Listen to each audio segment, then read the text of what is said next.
हिंद दोस्तों, आज जिस द हिंदू के एडिटोरियल को हम कंप्लीट करेंगे वो होगा यहाँ पे इंडिया अभी क्या करने वाला है कि वो COP30 में पार्टिसिपेट लेने वाला है। मतलब कॉन्फ्रेंस ऑफ पार्टी 30 में पार्टिसिपेट लेने वाला है।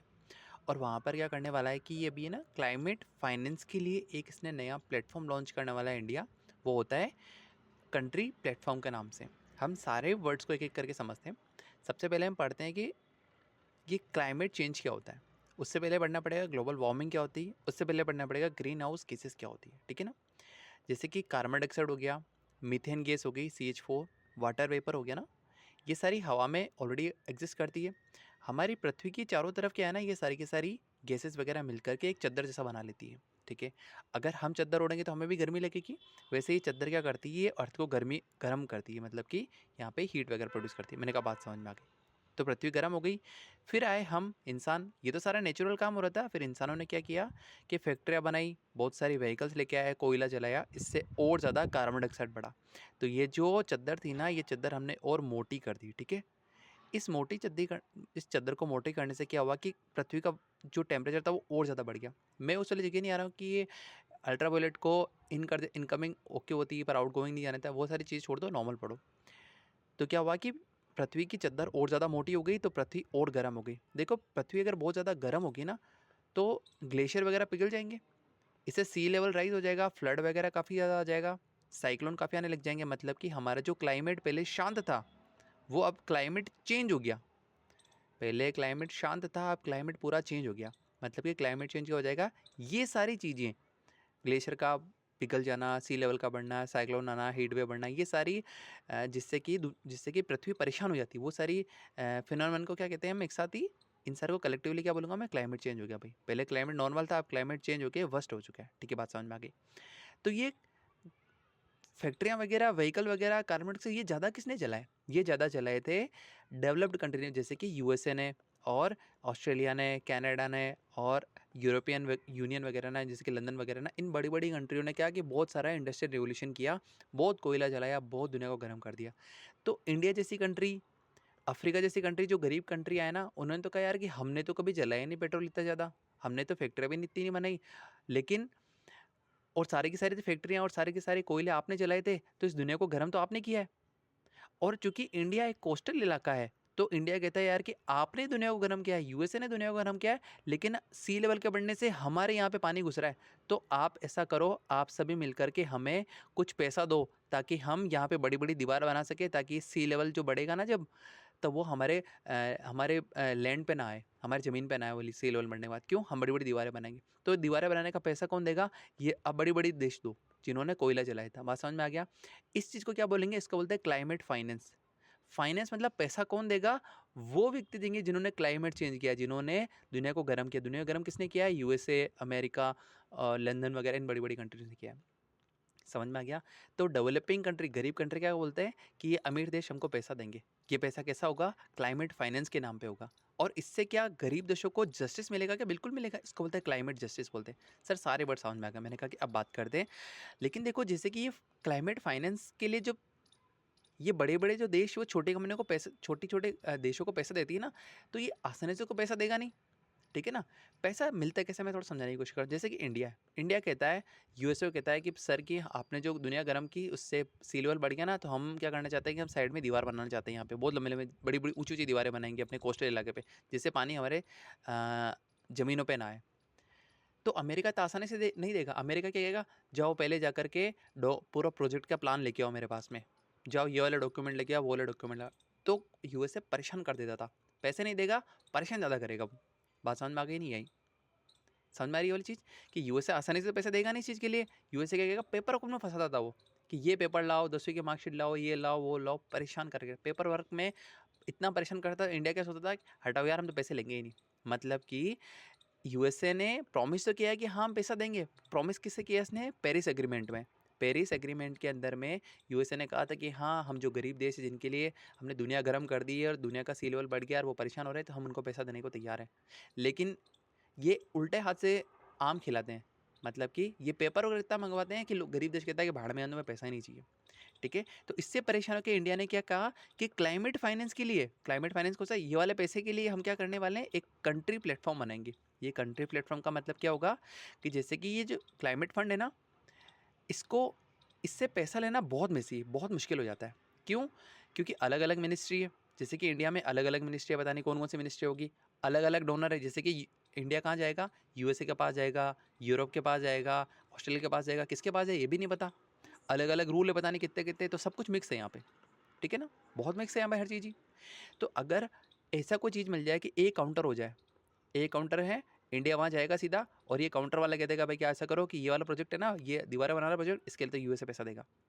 भाई आपको क्या बनाना है, अगला कहेगा कि सर हमारा हीट वेव वो ज़्यादा है, तो हमें तो एयर स्प्रिंकलर चाहिए, मतलब हमें जगह जगह पानी के फव्वारे छोड़ने हैं, तो ये काउंटर कहेगा ऐसा करो कि आप लंदन के पास जाओ, क्योंकि लंदन ये वाला पैसा देते हैं। तो हमारे लिए चीज़ें आसान हो जाएगी ना, हमारे लिए चीज़ें आसान हो जाएगी, बिल्कुल सही बात है।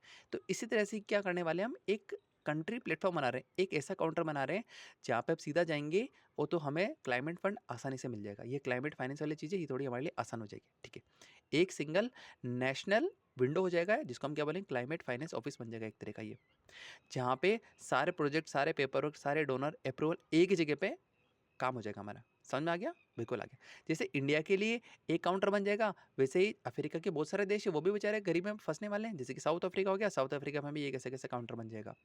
वैसे छोटे छोटे देशों में एक जैसे काउंटर बन जाएंगे, और यहाँ पे सबका गवर्नेंस एक जैसे होगा। मतलब इनको तो पता है ना कि हाँ, कि दीवार बनाने का फाइनेंस कहाँ से आएगा, यूएसए से आएगा, तो ये काउंटर सीधे किससे बातें करेगा, ये सारा यूएसए से बात करेगा, इसमें भी सारे यूएसए से बात करेगा, इसमें सारा यूएसए से बात करेगा।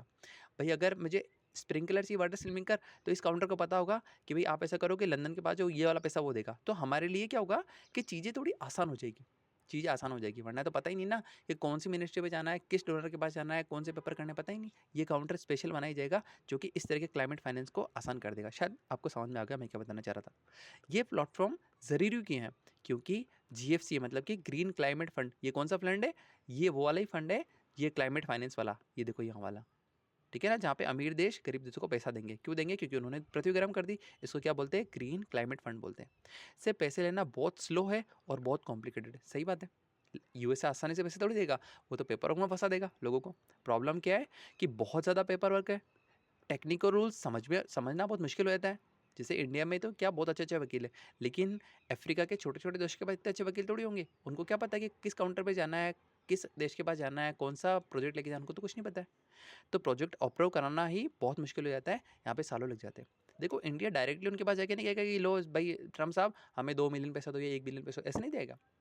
ट्रम्प कहेगा कि हम आपको ऐसे फोकट में पैसे नहीं देंगे, आप ऐसा करो कि हमें कुछ प्रोजेक्ट बताओ, हम उस प्रोजेक्ट को फाइनेंस करेंगे।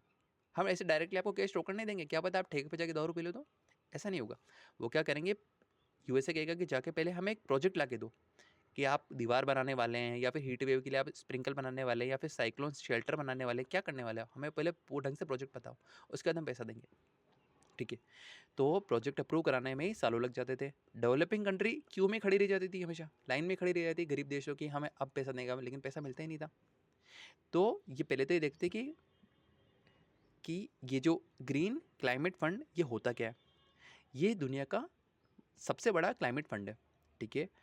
19 बिलियन डॉलर का इसमें कमिटमेंट था, लेकिन अभी तक सिर्फ 25% ही मिला है। मतलब करीबन यहाँ पे 5 बिलियन पैसे ही अभी तक एलोकेट हुए हैं, और कमिटमेंट कितना है, 19 बिलियन का। कौन देगा? डेवलप्ड देश देंगे, अमीर देश देंगे। किसको देंगे? डेवलपिंग देश को, गरीब देशों को देंगे, ठीक है। टारगेट क्या है? 50% पैसा किस में, ये 19 मिलेगा, 15% जाएगा मिटिगेशन में, 50% जाएगा एडप्टेशन में। पर मिटिगेशन और एडप्टेशन का मतलब क्या होता है? मिटिगेशन का मतलब होता है कि हम कार्बन डाइऑक्साइड को ज़्यादा बढ़ने ही नहीं देंगे। कैसे बढ़ने नहीं देंगे? हम व्हीकल कम करा देंगे, हम ईवी ज़्यादा लगाएंगे, तो इससे CO2 बढ़ेगी नहीं। एडेप्टेशन कहता है कि CO2 तो बढ़ चुकी है भैया, अब क्या करें, अब कैसे कम करें? तो ये क्या करेंगे, कार्बन सिंक बनाएंगे, मतलब कि फॉरेस्ट वगैरह बढ़ाएंगे। दोनों चीज़ समझ में आई नहीं है। मिटिगेशन कहता है कि हम कार्बन डाइऑक्साइड को बढ़ने ही नहीं देंगे। एडेप्टेशन कहता है कि कार्बन डाइऑक्साइड तो बढ़ गई, अब क्या करें, अब कार्बन डाइऑक्साइड को कैसे कम करें? तो 50% पैसा कहाँ जाएगा, जहाँ पे ईवी वगैरह बढ़ाने में, और 50% पैसा कहाँ जाएगा, फॉरेस्ट वगैरह बढ़ाने में। बात समझ में आ गई। बट प्रोसेस बहुत ही कॉम्प्लेक्स है और बहुत स्लो है, इसलिए डेवलपिंग कंट्री, जो गरीब कंट्री है, बहुत सफ़र करती है। सही बात है। इजी लाइन क्या कहेंगे, मनी तो है, पैसा तो दिया है, यहाँ पे 19 बिलियन का कमिटमेंट तो है, पर प्रोसेस इतना टफ कर दिया है कि गरीब जो कंट्रीज उनको पैसा मिलता ही नहीं है, ठीक है। जो कॉन्फ्रेंस ऑफ पार्टी 30s है, जो अभी वो एक समिट होने वाला है, मीटिंग होने वाली है, उसमें इंडिया क्या डिमांड कर रहा है? पहला डिमांड है उसका कि डेवलपिंग कंट्रीज, सॉरी जो डेवलप्ड कंट्रीज जैसे कि यूएसए, लंदन वगैरह ये बड़ी बड़ी कंट्रियाँ हैं, जो रिच कंट्रियाँ हैं, वो आर्टिकल 9.1 को फॉलो करे। कौन सा आर्टिकल है? पेरिस एग्रीमेंट का, जिसमें कहा गया था कि मिटिगेशन और एडप्टेशन के लिए मैंडेटरी फाइनेंस देना पड़ेगा। मैंडेटरी होगा ये फाइनेंस देना, ये ऑप्शनल नहीं है, देना ही पड़ेगा पैसा अमीर देशों को, गरीबों को। सेकंड, एडेप्टेशन को ज़्यादा इंपॉर्टेंस दो। एडेप्टेशन मतलब कि हाँ दुनिया ख़राब हो चुकी है, मान लो दुनिया ख़राब हो गई, अब कैसे सुधारें, आप उस पर फोकस करो। आप ये मत करो कि दुनिया में देख सब कुछ सही है और सब कुछ सही चल रहा है, हमें मिटिगेशन से ज़्यादा अब एडेप्टेशन पे फोकस ज़्यादा करना है। एडेप्टेशन क्या कहता है कि दुनिया ख़राब हो चुकी है, अब बताओ क्या करें। मिटिगेशन क्या कहता है, हम दुनिया ख़राब होने नहीं देंगे। ये तो कंसेप्ट पुराना कंसेप्ट है, दुनिया तो ख़राब हो चुकी है, इतना कार्बन डाइऑक्साइड वगैरह सब कुछ बढ़ चुका है, अब क्या करें, उस पर ज़्यादा फोकस करना है। क्योंकि पुअर कंट्रीज़ को सबसे ज़्यादा क्लाइमेट डैमेज लगता है, सही बात है, उनका सबसे ज़्यादा डैमेज उठाना पड़ रहा है। फाइनेंस एक्सेस को थोड़ा सिंपल बनाओ और फेयर बनाओ, पेपर वर्क इतना डिफिकल्ट मत बनाओ कि गरीब देशों को पैसा मिले ही ना। अब बात करते हैं ग्लोबल गोल ऑन एडेप्टेशन। मतलब एडेप्टेशन मतलब समझ में आ गया ना, कि दुनिया ख़राब हो चुकी है, अब हम क्या करें, मतलब सी लेवल बढ़ चुके हैं, अब बताओ क्या करना है। और मिटिगेशन क्या कहता है कि नहीं नहीं अभी तो कोई सी लेवल कुछ नहीं बढ़ा है और हम तो सी लेवल को बढ़ने ही नहीं देंगे, ऐसा नहीं हो रहा है, सी लेवल तो बढ़ गए हैं, अब बताओ क्या करना है। एडवर्टेशन की बात करता है। करंटली 10,000 से ज़्यादा इंडिकेटर चल रहे हैं यहाँ पे, जो कि बहुत कन्फ्यूजिंग है। कौन से इंडिकेटर चल रहे हैं? जैसे कि भाई सी लेवल किसी कंट्री के लिए, फॉर एग्जांपल अफ्रीका के लिए सी लेवल का राइज होना थोड़ा अलग होगा, इंडिया के लिए थोड़ा अलग होगा, सही बात है। क्योंकि अफ्रीका वाले कहेंगे, और उदाहरण देखते हैं, जैसे कि हीट वेव की बात करते हैं। अफ्रीका वाले कहेंगे कि सर हमारे यहाँ पे हीट वेव बहुत ज़्यादा है, इंडिया वाले कहेंगे हमारे यहाँ हीट वेव बहुत ज़्यादा है। तो इसके लिए अलग इंडिकेटर अलग है, इसके लिए इंडिकेटर अलग है, सी लेवल के यहाँ पे इंडिकेटर अलग है, इंडिया के लिए अलग है। और सारी कंट्रियाँ हैं, तो करीबन 200 प्लस कंट्री हैं, उन सबके लिए अलग अलग चीज़ें, बीमारियाँ हैं। किसी के लिए सी लेवल बढ़ रहा है, किसी के लिए ग्लेशियर बढ़ रहा है, किसी के लिए हीट वेव बढ़ रहा है। तो मतलब कि हर एक कंट्री का अलग अलग इंडिकेटर्स है। तो कुल मिलाकर करीबन 10,000 से ज़्यादा इंडिकेटर हो चुके हैं। तो अब सारी कंट्रियाँ मिलकर के क्या कह रही है कि वो कह रही है कि सिर्फ 100 इंडिकेटर्स पे फाइनलाइज करो, कि सब अलग अलग अपना इंडिकेटर में चलो, एक इंडिकेटर चलाते हैं जिसपे सब पूरी दुनिया रिलाई करेगी, सिर्फ और सिर्फ 100 इंडिकेटर लेकर के आओ। सेकेंड, इंडिया क्या कह रहा है कि अपना खुद का ये नेशनल एडेप्टेशन प्लान लेके आने वाला है। मतलब कि ये किस तरह से सी लेवल अगर बढ़ जाएगा, उसको राइस अगर वो होता है तो उसको बचने के लिए क्या करेंगे, साइक्लोन अगर आए तो उससे बचने के लिए क्या करेंगे, फ्लड अगर आता है उसके लिए बचने के लिए क्या करेंगे, ये खुद का एक एडेप्टेशन प्लान लेके आने वाला है। और इसकी क्या वांट है यहाँ पे, कि जो जीजी है, मतलब कि ग्लोबल गोल और एडेप्टेशन है, उसका जो आउटकम हो काफ़ी क्लियर हो, सिंपल हो और मेजरेबल हो। मतलब कि दुनिया को समझ में आए कि हाँ, कि अगर एडेप्टेशन पे वर्क होता है तो वो एक्चुअल ग्राउंड पे भी होना चाहिए, सिर्फ पेपर होके नहीं होना चाहिए। ठीक है, इजी लाइन क्या है, एडेप्टेशन को मेजरेबल और क्लियर टारगेट वाला बनाओ, कि वहाँ पे टारगेट जो हो हमारा वो अचीव भी हो यहाँ पे। ठीक है, इंडिया का ग्रीन क्लाइमेट फंड का स्टेटस क्या है इस समय देखते हैं अपन, कि हमें 11 जो प्रोजेक्ट्स है वो आज तक अप्रूव हो चुके हैं, और कितना पैसा मिला है हमें, करीबन 782 मिलियन हमें आज तक पैसा मिला है यहाँ पे ग्रीन क्लाइमेट फंड के हिसाब से। इंडिया को क्यों मिला है? क्योंकि डेवलपिंग कंट्री है अपन, इसलिए। किसने पैसा दिया होगा? डेवलप्ड नेशन ने पैसा दिया होगा। किस किस सेक्टर में मिला है? वाटर हो, रिन्यूएबल एनर्जी हो, कोस्ट पे हो, एमएसएमई हो, ट्रांसपोर्ट हो, लिवलीहुड हो, क्लाइमेट स्टार्टअप हो, इन सबको यहाँ पे पैसा मिला है, और 11 प्रोजेक्ट्स के अंदर मिला है। देखो इंडिया सीधा पैसा नहीं मांग सकता यूएसए के बाद कि सर आप हमको पैसा दो 1 बिलियन रुपए, क्योंकि आपने दुनिया गर्म की है। तो यूएसए इस तरह पैसा नहीं देगा। यूएसए क्या कहेगा कि जाओ पहले प्रोजेक्ट बना के लेके आओ। कौन सा प्रोजेक्ट हो? जैसे कि आप अगर सी लेवल बढ़ गया है तो दीवार बनाना चाहते हो, या फिर आप हीट वेव के लिए कुछ और करना चाहते हो, या फिर साइक्लोन के लिए साइक्लोन शेल्टर बनाना चाहते हो, क्या करना चाहते हो, हमें वैसा प्रोजेक्ट बना के दो। फ्लड आ रहा है तो डैम बनाना चाहते हो तो वैसा प्रोजेक्ट ला के दो, तब हम उसको अप्रूव करेंगे, ऐसे पैसा नहीं देंगे। और मोस्टली क्या होता है, ये कंसेशनल लोन होता है, ऐसा लोन जिसमें कि इंटरेस्ट रेट बहुत कम होता है। और अपने यहाँ पे इंडिया में नोडल एजेंसी कौन सी है? वो है एनवायरमेंट मिनिस्ट्री। ठीक है, प्रॉब्लम क्या है यहाँ पे, इंडिया में प्रॉब्लम क्या है कि स्टेट हो या प्राइवेट सेक्टर हो, चाहे वो प्राइवेट कंपनियाँ हो चाहे वो गवर्नमेंट हो, यहाँ पर कैपेसिटी लो, ऐसे बात है। हमारे यहाँ पे इतनी टेक्निकल कैपेसिटी अभी तक इंडिया में इतनी डेवलप नहीं हुई है क्लाइमेट चेंज को लेकर के। इसीलिए हमारे जो बहुत सारे प्रोजेक्ट्स होते हैं वो कितनी बार तो डिले हो जाते हैं, और यहाँ पे कितनी बार उनको अप्रूव ही नहीं होते हैं। मतलब कि हमारे यहाँ पे फंडिंग मिस हो जाती है, सच बात है। यूएसए कहता है बहुत लेट आया, तो तक दूसरे वाले आ गए, तब उनको इस साल उनको पैसा दे दिया, आप नेक्स्ट ईयर आना। इंडिया का जो न्यू कंट्री प्लेटफॉर्म है उसका स्ट्रक्चर क्या है?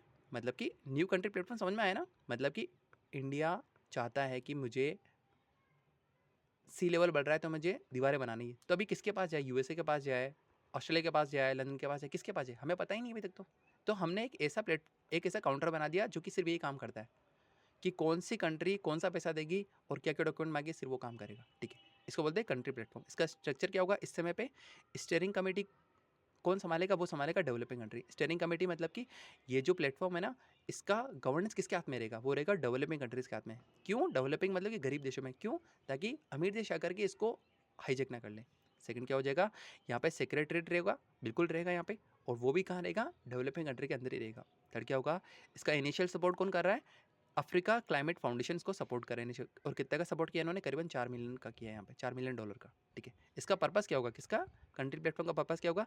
गवर्नेंस ईजी हो, नॉलेज शेयरिंग हो, प्रोजेक्ट प्रिपेयर करना हो। देखो, अगर इंडिया भी परेशान से जूझ रहा है तो साउथ अफ्रीका भी तो इसी बीमारी से जूझ रहा है कि मैं किस कंट्री के पास जाऊँ पैसा लेने के लिए। और अफ्रीका के सारे देश भी इसी परेशानी से जूझ रहे हैं कि हम किसके पास जाएँ, हमें तो पता भी नहीं है, उनके पास इतने अच्छे वकील भी नहीं है। तो एक ऐसा हमने कंट्री प्लेटफॉर्म बना दिया जो कि इसका काम यही होगा कि किस कंट्री के पास कौन सा प्रोजेक्ट लेके जाना है, और डोनर का कोऑर्डिनेशन हो, मतलब कि यूएसए और साउथ अफ्रीका, इनका कोऑर्डिनेशन ये प्लेटफॉर्म इजीली करा देगा। ठीक है, इजी वर्जन में समझे तो ये प्लेटफॉर्म क्या करेगा? एक तरह से ये एक ऑर्गेनाइज सिस्टम है जो कि प्रोजेक्ट रेडी करेगा, और डोनर को भी डोनर के लिए इस प्रोजेक्ट को जल्दी फास्ट भेजेगा, और डोनर को और डोनी को, दोनों को ये एक अच्छे कोऑर्डिनेशन में लेके आएगा। कौन कौन है इस कंट्री के अंदर में जो लॉन्च करें? कुल मिलाकर में 18 कंट्रीज, इसमें से इंडिया, कंबोडिया, कोलंबिया करके ये टोटल मिलाकर के 16 कंट्रीज होती है। इसमें इंडिया हमारे लिए इंपॉर्टेंट है। यही आर्टिकल था। Thank you. अच्छा, एक समरी देख लेते हैं यहाँ पे कि इंडिया ने क्या किया है कि COP30 में क्लाइमेट फाइनेंस के लिए, क्लाइमेट फाइनेंस समझ में आया ना, कि अमीर देश गरीब देशों को पैसा देंगे। क्यों? क्योंकि दुनिया को गर्म इन्होंने किया, ग्लोबल वार्मिंग इन्होंने किया, के लिए एक कंट्री प्लेटफॉर्म लॉन्च किया है जिससे कि ग्रीन क्लाइमेट फंड है उसको एक्सेस थोड़ा आसानी से कर सकेंगे, फास्ट कर सकेंगे, और ऑर्गेनाइज वे से हो पाएगा। इसका फोकस क्या होगा? एडप्टेशन फंडिंग कराना, प्रोजेक्ट को प्रिपेयर करना, और ग्लोबल साउथ की फाइनेंस कैपेसिटी को बढ़ाना। सही बात है। ग्लोबल साउथ मतलब कि जैसे कि दुनिया है ना, इसको इस तरह से बांटा हुआ है। ये तो था ग्लोबल नॉर्थ, जिसको अमीर कहा जाता है, जो कि रिच है, जो कि डेवलप्ड है, और ग्लोबल साउथ मतलब होता है जो कि पुअर कंट्री, जो कि डेवलपिंग है। मतलब कि इन दोनों के बीच में अच्छा कोऑर्डिनेशन होगा क्लाइमेट फंड को लेकर के। Thank you.